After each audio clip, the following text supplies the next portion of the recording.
अस्सलाम वालेकुम, welcome to my kitchen. आज हम बनाएंगे मटन यखनी पुलाव। बहुत टेस्टी बनता है ये, इसका थोड़ा डिफरेंट सा टेस्ट होता है। इससे पहले मैंने आपको चिकन पुलाव की रेसिपी दी थी, वो डिफरेंट है इससे। ये मैंने लिया है प्याज एक दरमियानी और 750 ग्राम है बकरे का गोश्त, मटन। लहसुन ये कंप्लीट लिया है फुल।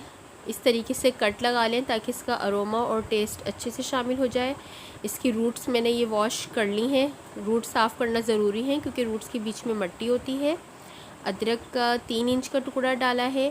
पानी आपने इतना शामिल करना है कि यखनी आपकी 3 कप बचे और गोश्त गल जाए। अब गरम मसाला शामिल करेंगे।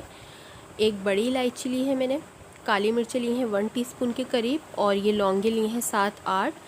तो मैंने इसमें दालचीनी के टुकड़े शामिल किए हैं। नमक शामिल किया है 1 टेबल स्पून, और ये 3 इलायची, हरी इलायची ली है। इस तरीके से मुंह खोल के इसके शामिल करेंगे। और ये 5 इसमें बादियान के फूल शामिल किए हैं।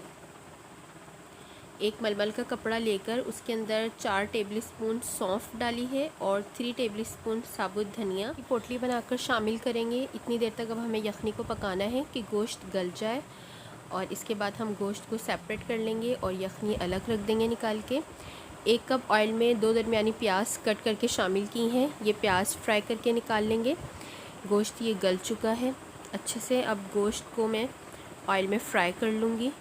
इस तरीके से आपने ज़्यादा देर फ्राई नहीं करना है, 2 मिनट फ्राई करके इसमें अदरक लहसुन का पेस्ट 2 टेबल स्पून और सॉल्ट 1 टीस्पून शामिल करके मैंने मिक्स किया है। और बादियान के 4 फूल, 3 तेज़पात शामिल करके आपने थोड़ा सा फ्राई करना है। अब ये दही का मिक्सचर मैंने इसमें शामिल किया है। 1 पाव दही लेके इसमें 7-8 हरी मिर्चें और 4 टेबल स्पून के करीब हरा धनिया, 2 टेबल स्पून के करीब पुदीना लेके इसे ग्राइंड किया है। इसमें शामिल करने के बाद इसे 10 मिनट तक दरमियानी आंच पर भूनना है। और ये इसमें आलू बुखारे भी शामिल कर दिए हैं मैंने 6-7। मसाला भुन गया है अच्छी तरीके से। भुनने के बाद इसमें हरा धनिया, पुदीना और साबुत हरी मिर्चें कट करके शामिल की हैं। और इसके बाद मैंने यखनी शामिल की है। थोड़ा सा आपने पानी शामिल करना है अगर आपकी यखनी कम बने। जब इस तरीके से यखनी में उबाल आ जाएगा तब आपने इसमें राइस शामिल कर देने हैं। इतनी देर आपने पकाना है कि इसका पानी ड्राई हो जाए। इस तरीके से बबल्स बन रहे हैं इसमें, और ये चावल 2 कनी रह जाए। तब इसके बाद आपने इसमें फ्राई करके जो हमने प्याज रखी थी वो इसमें शामिल कर देनी है। थोड़ी सी मैंने गार्निशिंग के लिए बचाई थी, सारी शामिल कर दी है तकरीबन। और ये हमारा मज़ेदार मटन यखनी पुलाव तैयार है। 10 मिनट तक मैंने इसे हल्की आंच पे दम पे रखा था। अब आप इसे सर्व कर सकते हैं रायते के साथ या चटनी के साथ। कुछ लोग चटनी भी पसंद करते हैं।